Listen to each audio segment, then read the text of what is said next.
My name is Sarah Mitchell. I'm 29 years old. 6 weeks ago, I received my year-end performance bonus at work. $47,000 for exceeding all my targets as a senior account manager. I'd worked 80-hour weeks, landed 3 major clients, and earned every dollar of that bonus. I was still at my desk celebrating with my team when my phone rang. My mother. I answered, expecting congratulations since I'd texted them about the bonus that morning. Instead, she said, "Sarah, we need that money. Your sister got her third DUI last night.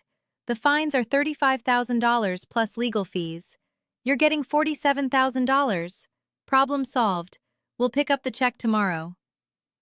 Not a request, a statement, as if my bonus was already theirs. I said, "Mom, that's my money. I earned it. I can't just—" She cut me off.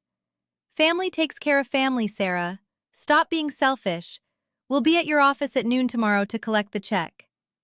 Then she hung up. But what my parents didn't know was that my HR director had been on a conference call with me when that conversation happened. My phone had been on speaker. She'd heard everything. And what my parents couldn't have imagined was that when they actually showed up at my office the next day, demanding to speak to me and collect my bonus check, my HR director would personally escort them to a conference room and explain exactly why they would never be accessing my earnings again. When she told them she'd documented their financial coercion and that security would remove them if they ever returned, my mother's face went from entitled to horrified in seconds. Before I tell you what happened in that conference room, please like and subscribe, but only if you genuinely enjoy this story. Drop a comment telling me where you're watching from and what time is it there. I love connecting with all of you. Now, let me take you back to where this pattern really started. Growing up in Charlotte, North Carolina, I learned early that my earnings weren't mine. They were family resources to be redistributed to my sister whenever she needed them. My family. Dad ran a small insurance agency that barely broke even. Mom worked part-time at a dental office. My sister Ashley was 3 years younger, charming, irresponsible, and incapable of facing consequences. Me, the reliable one, the problem solver, the family ATM. Ashley got rescued. I got responsibility. When I was 16, I got my first job at a coffee shop. Minimum wage, but I was proud. I wanted to save for college. My first paycheck was $240 for 2 weeks of work. I came home excited to deposit it in my savings account. Mom was waiting in the kitchen. "Ashley needs money for prom," she said. "Her dress is $200 and we don't have it. You just got paid. You can give her your check." "Mom, I worked 30 hours for this money. I'm saving for college. You'll have time to save later. Your sister's prom is once in a lifetime. Don't be selfish, Sarah." I handed over $200. I kept $40. I told myself it was fine. Family helps family. At 18, I graduated high school with a full scholarship to a state university. Academic excellence. No loans needed. I was thrilled. The same week, Ashley crashed my dad's car driving drunk. She was 17. The car was totaled. She didn't have a license or insurance. Dad needed $5,000 for a replacement car so he could get to work. "Sarah, you're getting scholarship money, right?" Dad asked. "You can loan us the money. We'll pay you back when we can." "Dad, the scholarship pays tuition directly to the school. I don't get cash." "But you're working, aren't you? You must have savings." I'd saved $3,200 from working throughout high school. Money I needed for books, housing deposits, living expenses. "I have some savings, but I need it for school." "We need it now," Mom said. "Ashley could have killed someone. We have to replace that car. Your family, you help." I gave them $3,000. They promised to pay me back. They never did. At 22, I graduated college and got my first real job. Marketing coordinator, $42,000 salary. I was so proud. That same month, Ashley got fired from her retail job for showing up late too many times. She couldn't pay her rent. "Sarah, you're making good money now," Mom said. "Ashley needs $1,500 for rent or she'll be evicted. You have to help her." "Mom, I just started this job. I have my own rent, my own bills, student loans." "You have a college degree and a real job. Ashley doesn't have those advantages. You can afford to help your sister." I sent Ashley $1,500. She got evicted anyway 2 months later for not paying the next rent. My money had gone to something else. I started keeping track then.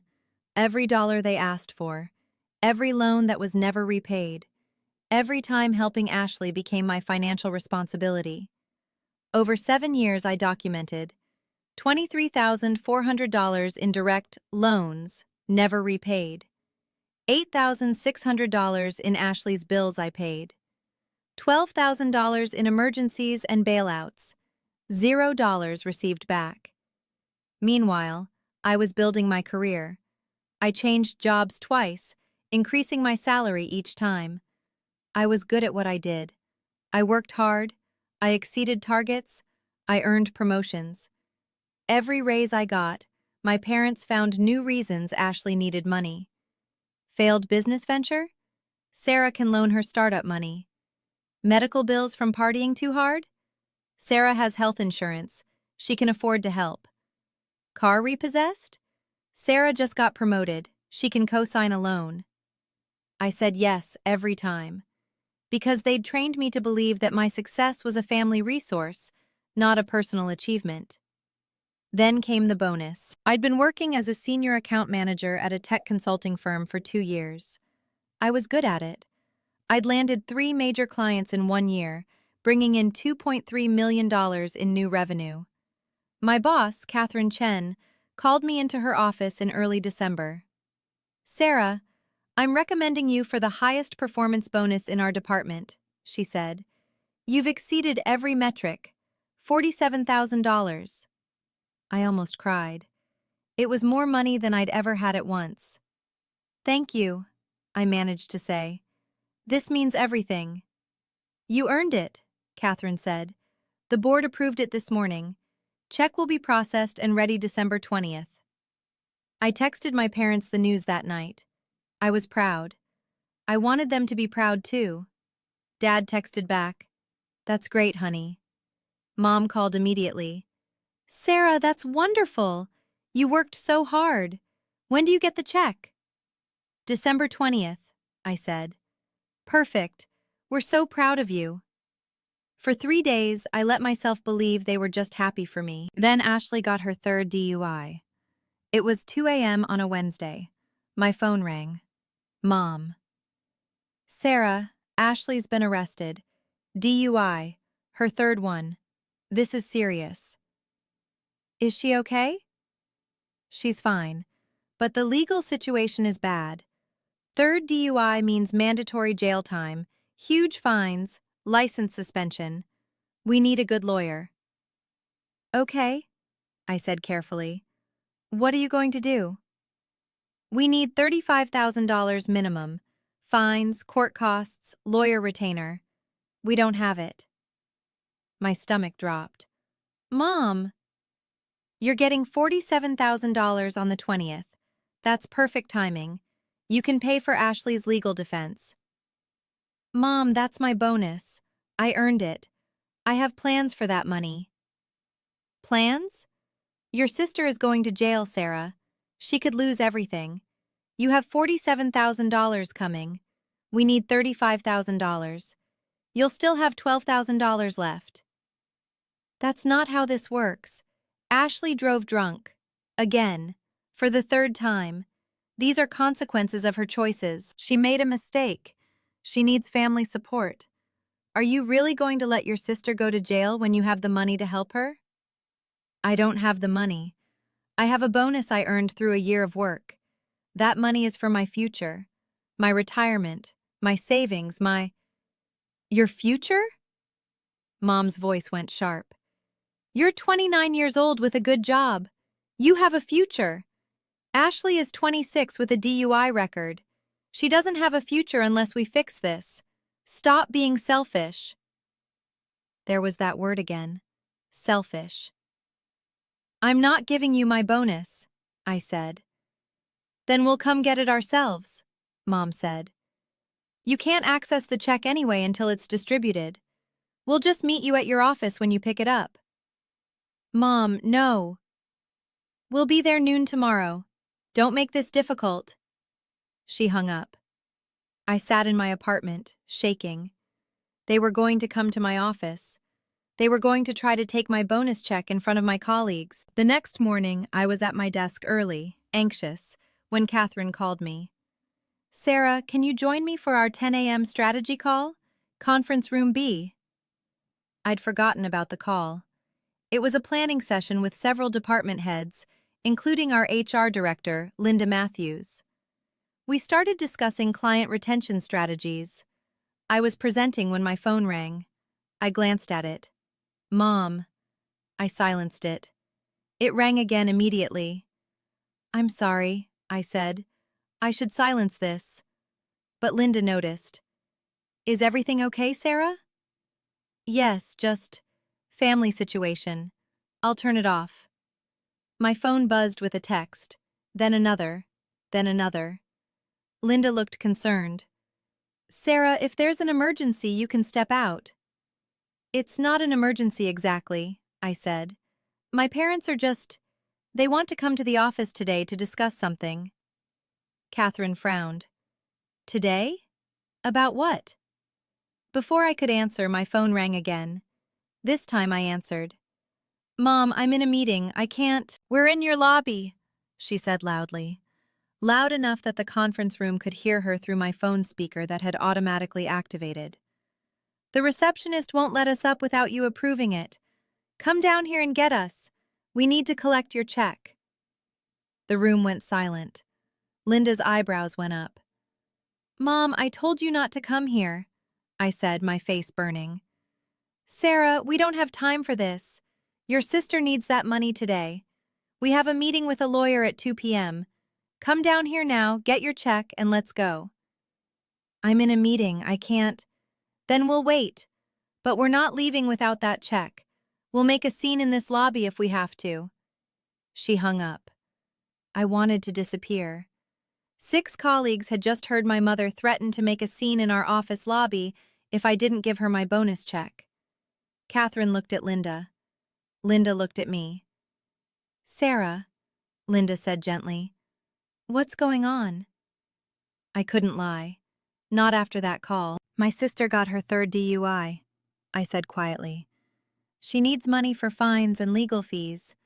My parents think I should give them my performance bonus to pay for it. I said no. They showed up anyway. To take your bonus? Catherine asked.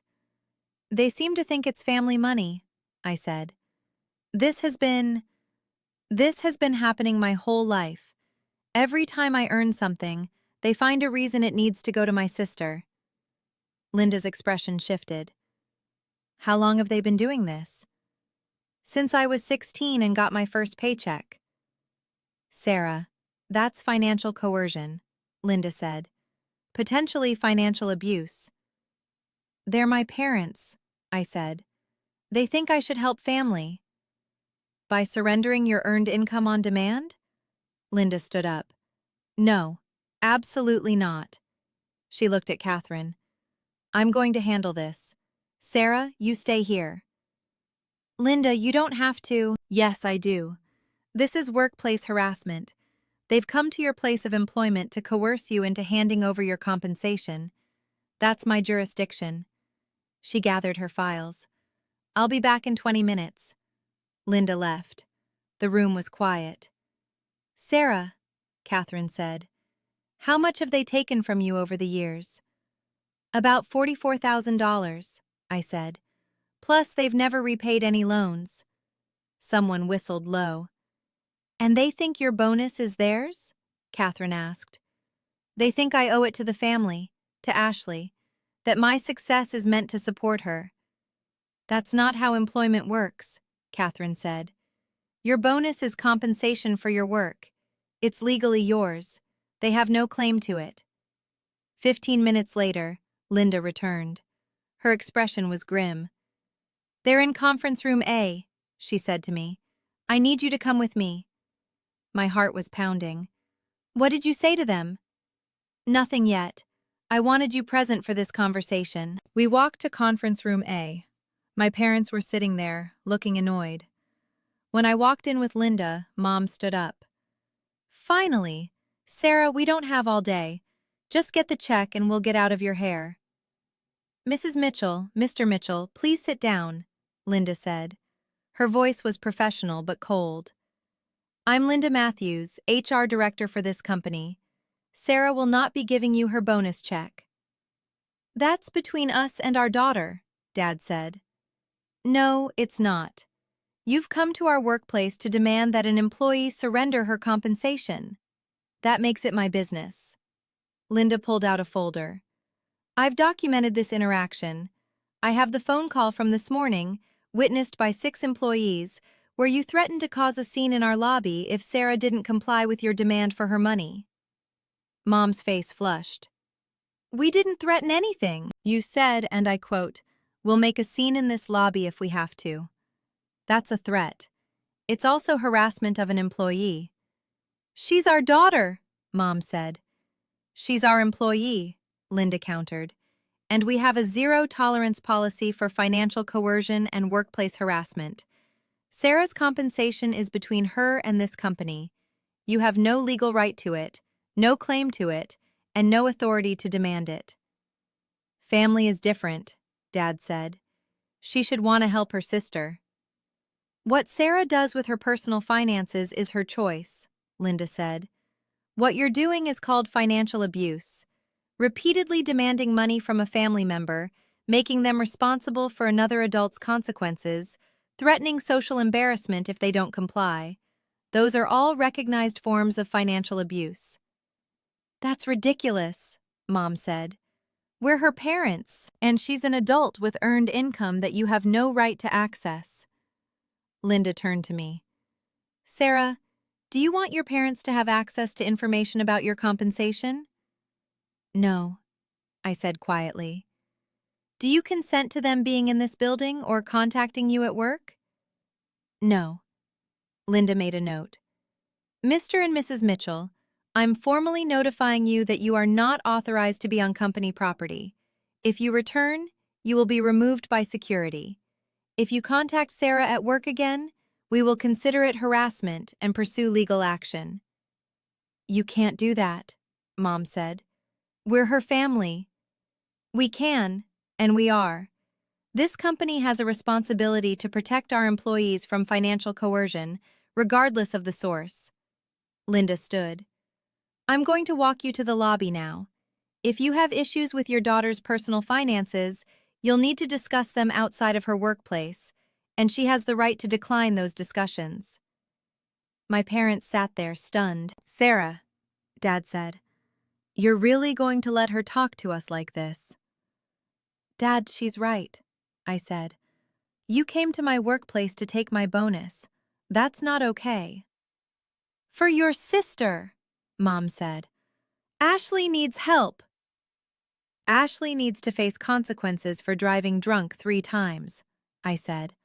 "That's not my responsibility." "What happened to family taking care of family?" Mom asked. "What happened to parents not taking money from their children for 29 years? I asked back. Silence. Linda gestured to the door. "Let's go." My parents left. Linda escorted them to the lobby, spoke to security, and officially barred them from the building. When she came back, she found me in my office, shaking. "Sarah, you did the right thing," she said. "I feel awful. You should feel empowered. You set a boundary, a very necessary boundary." She sat down. "I want you to know that this company supports you. Your bonus is yours. We've also flagged your employee file to ensure no one else can access information about your compensation without your explicit consent." "Thank you," I whispered. "One more thing," Linda said. I want you to consider talking to our Employee Assistance Program. They have counselors who specialize in family financial abuse. What your parents have been doing to you isn't normal, and you might benefit from support. I took her up on it. I started therapy 2 weeks later. My therapist helped me see the pattern clearly. My parents had been financially exploiting me since I was 16. They'd conditioned me to believe my earnings existed to rescue Ashley from her own choices. They'd used guilt, family obligation, and the word selfish as weapons to access my money. They'd taken $44,000 from me over 13 years and never repaid a dollar. Ashley never faced real consequences because I was always there to bail her out financially. My enabling had actually hurt her more than helped her.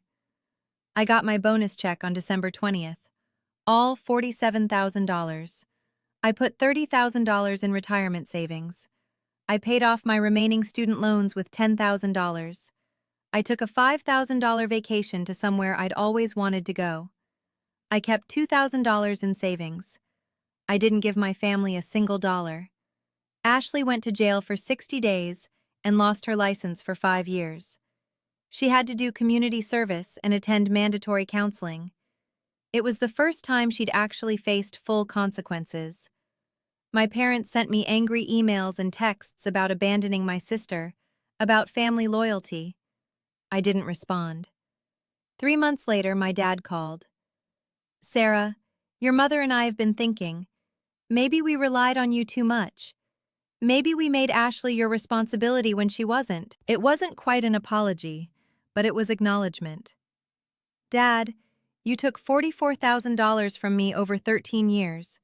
You made every achievement about how it could help Ashley instead of celebrating it for me. You came to my workplace to take my bonus. We were trying to hold the family together," he said. "You were making me responsible for an adult who needed to learn consequences," I said. "And you were teaching me that my worth was measured by how much I could give away." Silence. "Ashley's in counseling now," Dad said. "Court mandated, but she's actually going. She told me last week that she's realizing she never had to grow up because we always fixed everything for her." "I'm glad she's getting help," I said. "We're sorry, Sarah. We should have let you keep your own money. We should have celebrated your success instead of seeing it as a solution to Ashley's problems." It was the closest to an apology I'd gotten. "I appreciate you saying that," I said. "But I need you to understand that I'm not your emergency fund anymore. I'm not Ashley's backup plan. I'm a person with my own goals and my own financial future." "We understand," Dad said.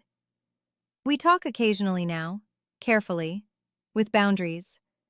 Ashley and I are slowly rebuilding. She's been sober for 4 months. She has a job. She's paying her own bills. She's different now, more honest, more accountable."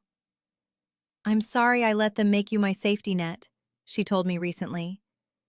"I'm sorry I enabled it," I said. "I thought I was helping, but I was protecting you from growing up." We're both in therapy now, separately and sometimes together. Here's what I want you to understand if you're watching this. Your earned income is yours. Your success is not a family resource to be redistributed. Your achievements are not solutions to other people's problems. If your family demands your money, your bonuses, your earnings because they think you owe it to them, that's not love. That's exploitation. Real family celebrates your success. They don't extract value from it. Real love doesn't come with financial obligations. Real support doesn't mean funding someone else's irresponsibility. I spent 13 years believing that being a good daughter and sister meant giving away everything I earned. I believed that saying no made me selfish. I believed that my success only mattered if it solved their problems. I was wrong. Your work has value. Your effort deserves compensation. Your financial future deserves protection. Don't let anyone convince you that family means surrendering your financial security. Don't let anyone make you responsible for consequences that aren't yours. I kept my bonus. I set boundaries. I stopped being the family ATM. It was hard. It felt cruel. It went against everything they'd taught me about loyalty and obligation, but it was the right thing to do. You can do this too. Whatever they're asking you to give up, whatever they're demanding you sacrifice for someone else's mistakes, you can say no. Your money is yours. Your future is yours. Your success belongs to you. Drop a comment and tell me your story. Have you been made to feel like your earnings belong to your family? How did you set boundaries? I read every comment, and I'm rooting for you. Thank you for listening to mine.